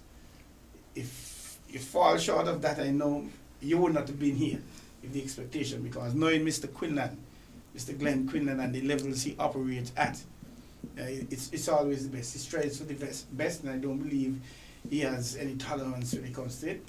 So congratulations on being selected, and best wishes. Go out, of course, you want to go out and win, but a lot of times when maybe we don't have enough fun, we concentrate too much on winning. We don't have fun, but enjoy it, and it's going to be a learning experience. First time you're traveling, you've met some persons here at the under 21, and chances are you're going to meet more. You're going to meet some of the same persons, and you would have learned, you would have learned, you would have grown from the tournaments. And I don't believe you could have had a much better coach than Coach Rick. I've seen him once or twice in action and things like that. And I said, well, maybe I should have had about a good 2-3 inches a little up as opposed to around the waist. And I actually dabbled with a little bit of coaching. I got a level 1 coach back in 90 something, but I don't even remember if I know how to serve. So, but it's sport. It's a tremendous thing, and I think if it's one thing I would wish, if I were a lot younger, it's because of sport. The opportunities you guys have. We didn't have these kind of opportunities at all. We played on the hard courts, netball and courts. There was a place in Molyneux. Don't know if you've been to Molyneux. Yep. There we played on the soil, but the court was like this, literally like this. I remember I had to use football boots for stability. When you play a ball, you run and you dig, you run it half in on the wood to come back up. But the Molyneux guys, they had it rampack. Ras Aya, I don't know if you came across it. He was an awesome player. Quite a few of them. One of the gentlemen is in Canada, Tito. He follows the program online. And quite a few Molyneux players. But I think they were easily the hardest club we had, the hardest team we had in the country. Sandy Point may have won them once or twice, but these guys were tall and hard to beat. One of our top players in beach is Zende Richardson, and he's from Molyneux. Molyneux, yeah. A strong sporting community. Very, very powerful in things. So I congratulate you again and wish you all the best. Have fun, and of course, come back with some victories and some medals. Coach, congratulations to you. And thank you for deciding to live in St. Kitts and Nevis. You could have chosen any place in the Caribbean, in any other country. I'm very lucky and blessed to be here. You chose St. Kitts and Nevis. Yeah. There's only one thing wrong with you, actually. You're not living in SP where the best be. That's a Sandy Point. But who knows? We need to get out to Sandy Point more often. We've heard good things about that. Yeah, definitely. And we wish you all the best. And keep in touch, keep the results coming. And we're going to be having you back on the program very soon again. Great, love to come back. We appreciate it, Troy. Your here was last year, August, and now almost a year. That's too far. We got to make it a little quicker, a little sooner. So congratulations, best wishes, enjoy yourselves, and come back hopefully with some medals. I don't think it's going to be easy because and that's something I find, Coach, before we slip away. The Central American countries, Latin America, South American, they're much further than we are when it comes to sports on a whole. Football, table tennis, and even the lawn tennis, as it were, because I mentioned that the tennis, there are 3 youngsters down in El Salvador playing in the Kartik under 14. And, well, perhaps I should ask this question. I've learned that you could play beach volleyball on the top of a house, the roof of a house, or the roof of a mountain, on the top of the mountain, once you set up the facilities. But apart from that, the regular facilities, how do you see that in St. Kitts and Nevis? Do you think we have adequate? Do you think they're of good standard? We have okay facilities. The biggest thing that we deal with is the location of the facilities. We either train at the Marriott Beach, we train on Frigate Bay Beach, and so for a lot of the younger kids, it's hard for them to get there. There's not transportation; the buses don't go there. So we supply transportation on Saturday mornings to get them to the beach, but during the week we can't do that. So that's the biggest drawback holding them back. But at the Marriott Beach, we could set up 8 courts, 10 courts, a lot of space out there. Frigate Bay, we're kind of limited to about 4 courts right now. We could expand a little bit more, but it's hard if we had a location in town somewhere that everybody could get to, and had 6 courts. Tonight we had 24 players out on the beach training, and we felt like we were missing half the people. So we could double that really fast if we were able to do somewhere in town. So, but we also have lights on the beach in Frigate Bay, and that's been a tremendous help because we can play up until 8:30, 9 o'clock at night. And without the lights, it would be a lot more difficult too. We're blessed right now because the days are a little bit longer, so we can stay on the beach till about 7 o'clock before the sun goes down. But a lot of times it's dark before 6 o'clock, and coming from work can make it tough. So having the lights out on the beach has been a huge improvement. It's wonderful, but that's a challenge we have with sporting facilities. In essence, in most of the sporting disciplines we have in St. Kitts and Nevis, especially table tennis, we use community centers, but then you might go to practice today and there's a wedding reception happening. Sure. You go to practice and there's a town hall meeting, and you only find out when you get to the venues.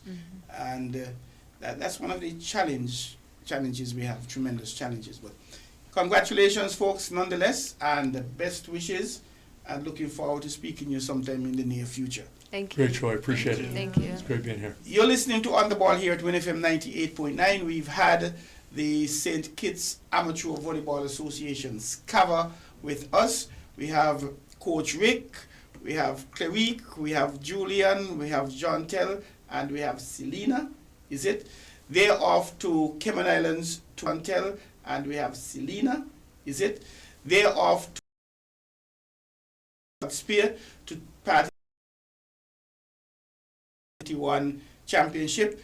We have a male team, we have a female team, and we're wishing them all the best and hope they come back sporting some medals, and be your best, operate at your highest level.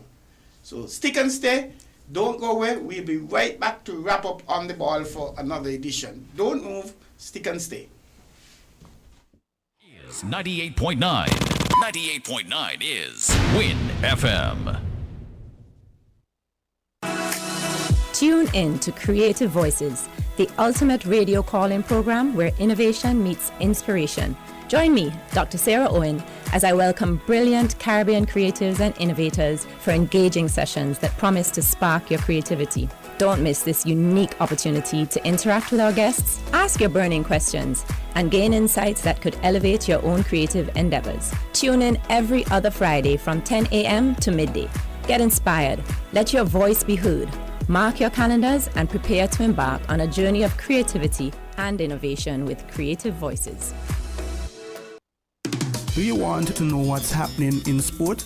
Tune in to On the Ball, a weekly tour show which is on WINN FM 98.9 every Tuesday from 7 to 9 p.m. with me, your host, Troy Bif Mills. We will keep you on the ball with our variety of guests and, of course, your calls, discussing the facts and the stats and sharing your opinions. Get on the ball and stay on the ball by tuning into On the Ball with Troy Bif Mills on WINN FM 98.9 every Tuesday night from 7 to 9 p.m. and also on Facebook and YouTube. Be on the ball.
on the ball here at WINN FM 98.9. Boy, what a night we would have had. And we've gone a little bit over time. A little bit, just a minute or two. I thank my producer, Raspy, of the Tough House Sounds for accommodating us. We had a wonderful discussion, two wonderful discussions, I should say. We had the St. Kitts and Nevis Tennis Association, which is lawn tennis. We had them in the earlier stages, and we've just had the St. Kitts Amateur Volleyball Association's cover. And it so happens that with tennis, there are 3 youngsters down in El Salvador participating in the COTEC, the Central American and Caribbean Tennis Confederation on the 16 competition, I think. We have on the 14, pardon me. We have some 12-year-olds. And now, the volleyball, we have 2, a male team and a female team. They're going off tomorrow, God's Spear, to the Cayman Islands to participate in the Corsica on the 21 Beach Volleyball Championship. And we congratulate them in the first instance, and we extend best wishes to them for most successful representation. And it's really a challenge. It's a challenge in terms of where we are, where we want to go, and how we're going to get to where we want to go. What it is going to take. Facilities. Well, now let me start another way. Choices, people, bodies, athletes. We're a very small country, so we find a lot of athletes playing everything. Football, cricket, basketball, track and field, especially growing up in the school days. Maybe sometimes someone specializing. But we have a very small pool, 55,000 people. In some countries, 55,000, that's the population of just a community like Sandy Point. And we're talking about countries with hundreds and thousands of people. 55,000 for the whole of St. Kitts and Nevis. In some countries, that's just 1 or 2 communities, and they have the choice for that. Where you're going to have 10,000 students, where we have, I need to find out how many students we have overall in St. Kitts and Nevis. And then 1, the number of facilities, and 2, students we have overall in St. Kitts and Nevis. Number of facilities. I remember way back when in the 1990s, early 1990s, when the then government embarked upon a program of building a lot of courts, basketball courts, netball courts, football courts, and I don't think many persons saw the benefit of it then. They were comments passed, we don't need courts, we need food on the table, etc., etc. And now I believe we're benefiting from the construction of those courts. I could recall when the cricket grounds were built, a new one in Sandy Point was built where they took a few acres of cane field. And Shivnarine Chandapal, who went on to captain West Indies, he played at the 1993 Northern Telecoms on the 19 tournament, West Indies on the 19 tournament, as it was called then. That was when Northern Telecom, a telecommunications company out of the US, sponsored it.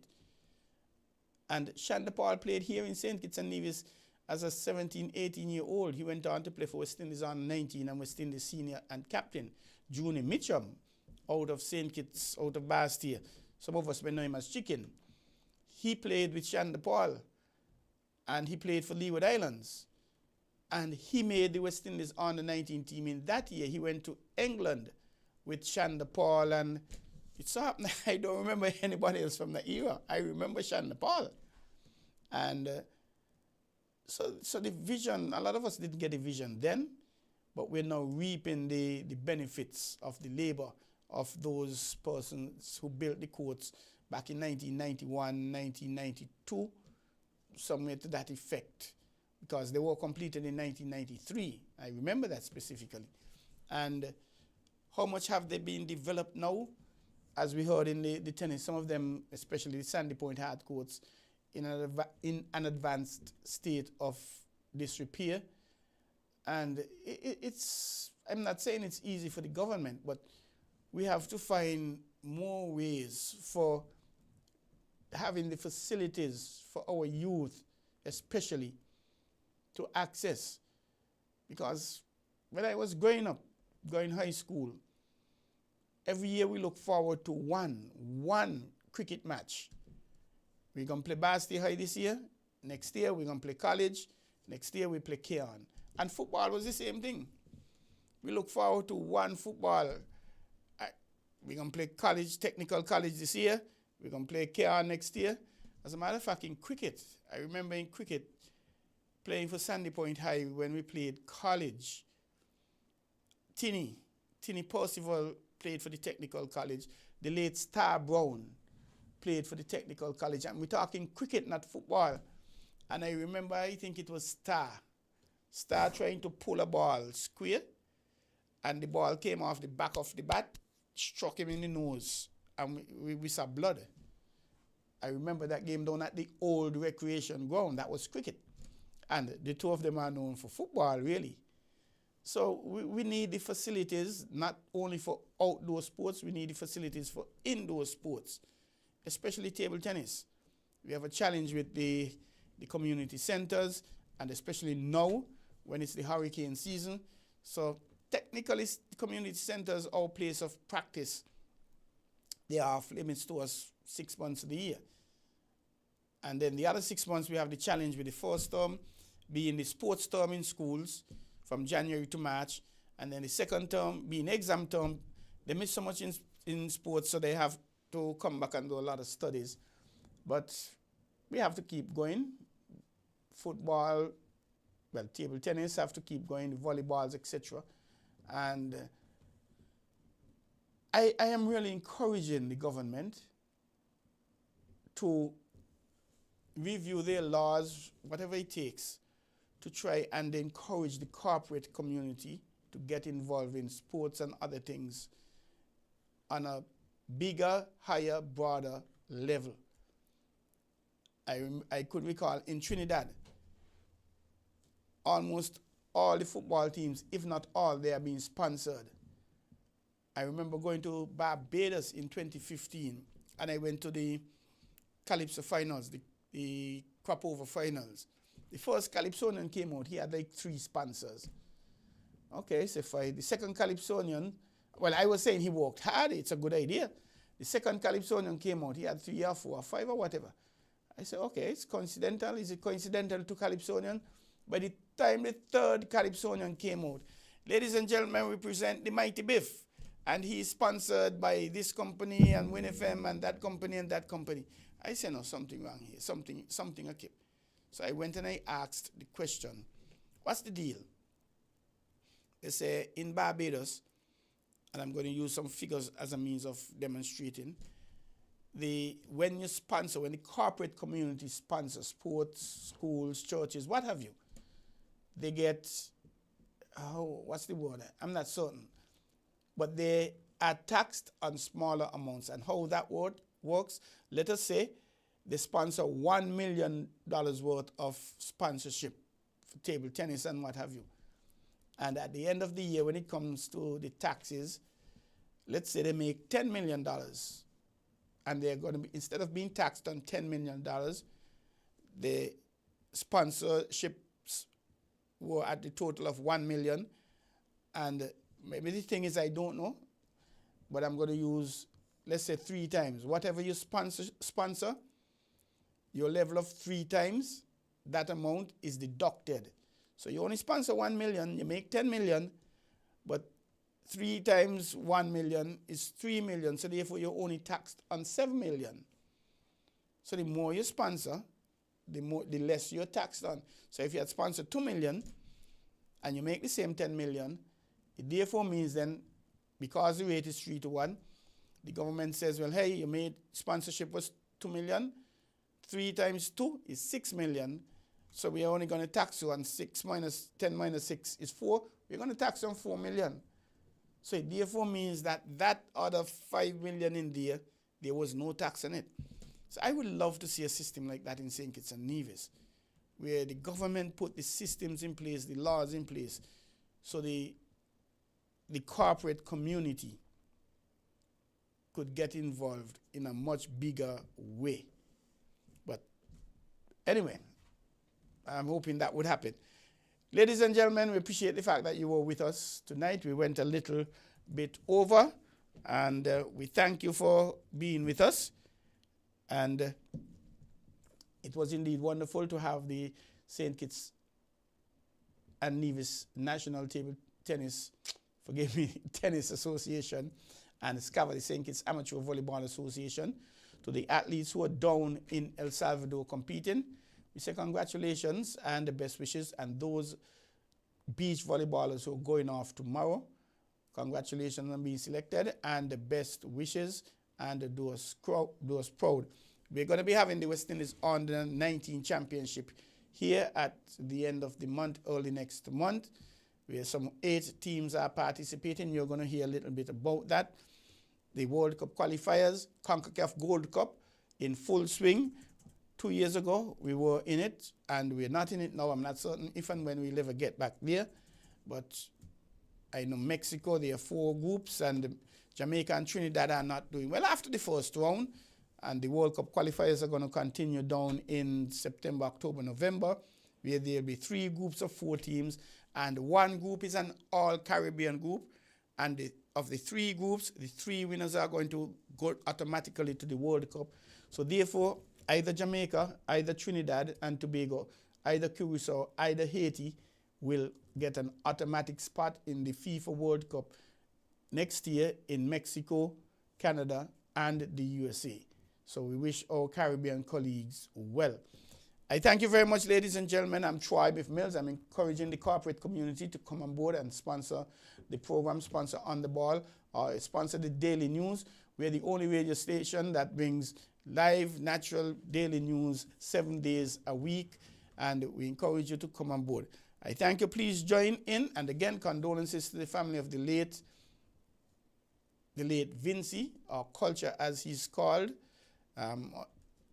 I'm not certain when the funeral is, but may he rest in peace. We're going to miss him generally, and especially in the radio fraternity.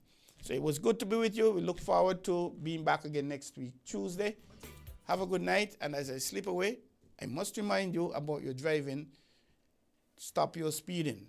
Don't drive too close behind vehicles. If you're drinking, don't drive. If you're driving, don't drink. Be much aware of what is happening in and around you.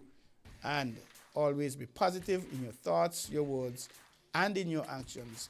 Thank you very much. Have a good night.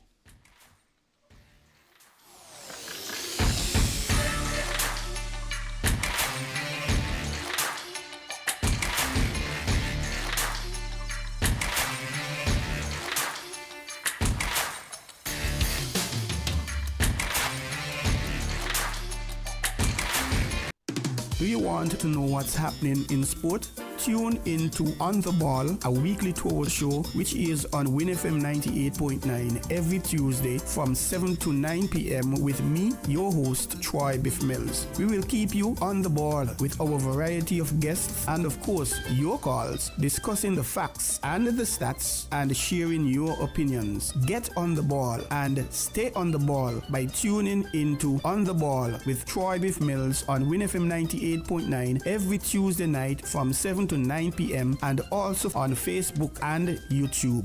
Be on the ball.